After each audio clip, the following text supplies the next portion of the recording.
pretendo falar de um novo tipo de cavaleiro, absolutamente desconhecido nas eras precedentes, que sem poupar energias trava uma luta de duplo fronte.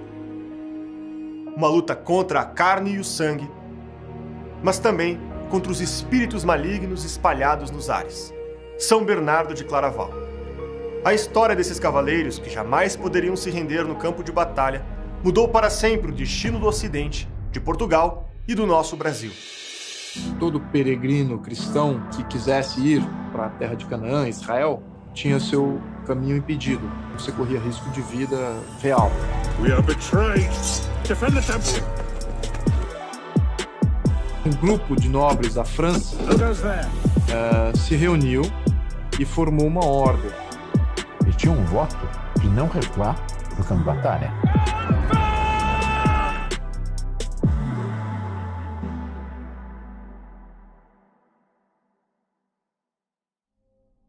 Sejam bem-vindos ao Insight BP. No programa de hoje falaremos sobre os Cavaleiros Templários. Eles foram membros de uma ordem religiosa e militar ao mesmo tempo.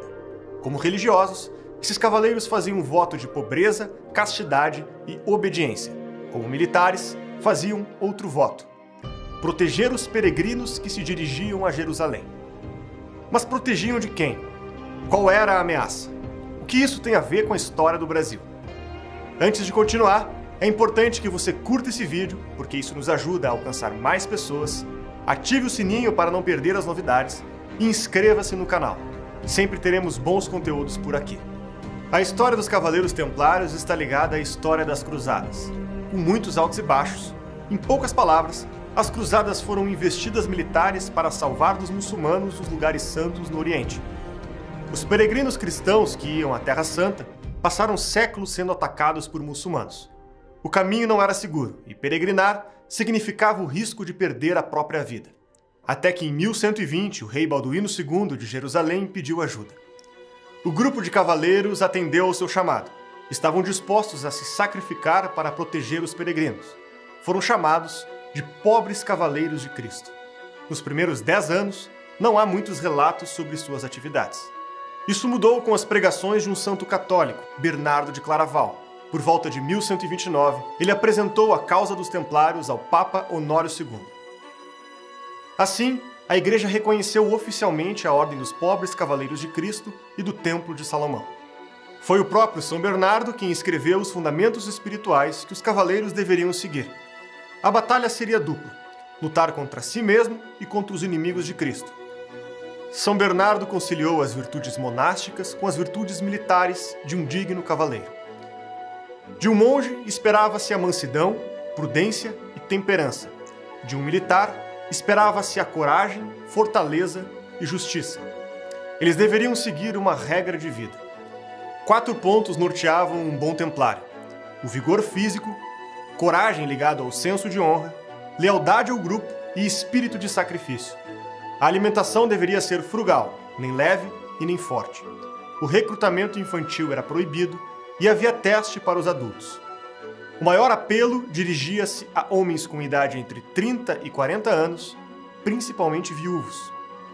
As conversas de experiências sexuais do tempo em que não eram cavaleiros eram proibidas, e os templários deveriam estar separados dos cavaleiros seculares, para evitarem conversas mundanas. Os homens que se candidatavam à ordem queriam expiar os seus pecados e obter indulgências que expiassem um passado vergonhoso. Queriam fazer algo digno de louvor em vida. Com as regras de São Bernardo, os cavaleiros lutavam para permanecerem humildes, obedientes, castos e honrados em sua missão.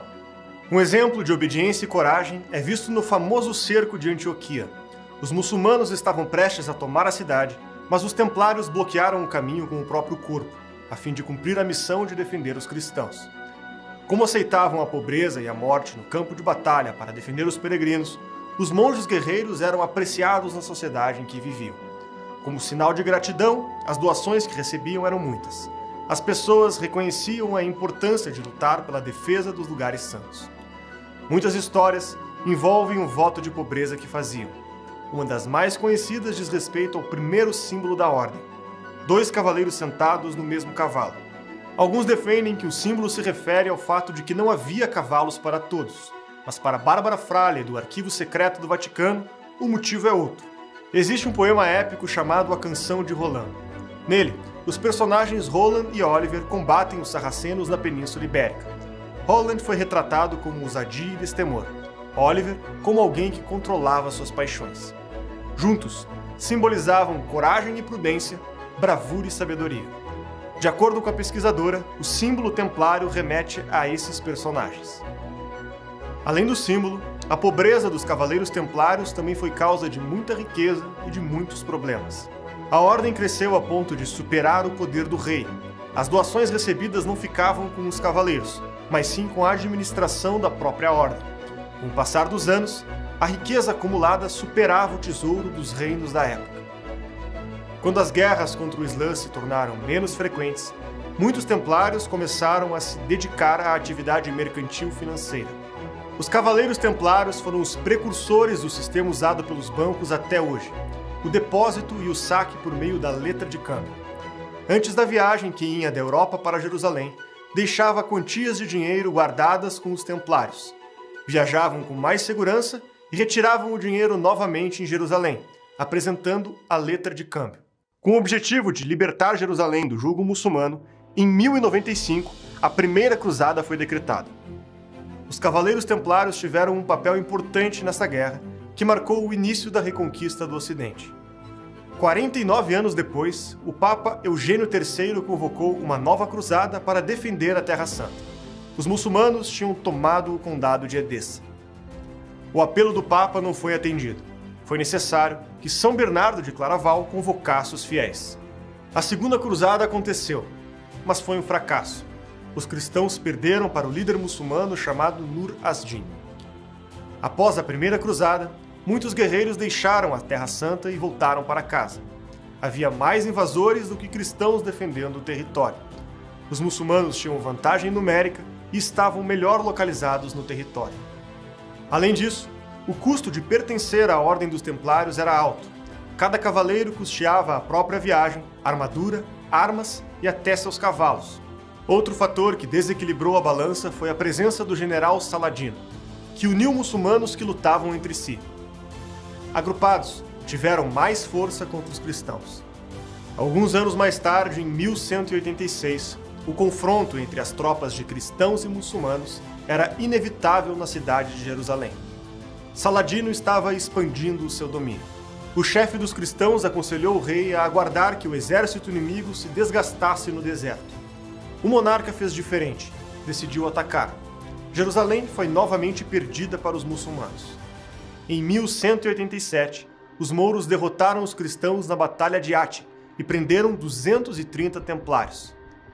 A eles foram oferecidas duas opções: converter-se ao Islã ou morrer. Todos os 230 cavaleiros escolheram a morte. Quando a notícia da tomada de Jerusalém chegou na Europa, 3 reis se uniram para organizar uma nova cruzada, que também fracassou. Frederico Barbarroxa, Filipe Augusto e Ricardo Coração de Leão foram os responsáveis. A cruzada que organizaram é reconhecida como a mais bem planejada. O último reino cristão que restava das cruzadas era São João do Acre, hoje parte de Israel. Em 1291, a pressão do exército muçulmano levou a fortaleza dos templários ao chão. A maioria morreu soterrada e mais uma derrota se abateu sobre os cristãos. Os sobreviventes foram para a ilha de Chipre. Lá, o novo grão-mestre da ordem foi Jacques de Molay. Ele foi responsável por pedir ao Papa para iniciar uma nova cruzada, temendo o fim dos templários. Neste mesmo período, Filipe IV, o Belo, rei da França, estava lutando contra Eduardo I da Inglaterra. O rei francês estava com problemas financeiros para sustentar o seu exército e resolveu cobrar impostos da igreja.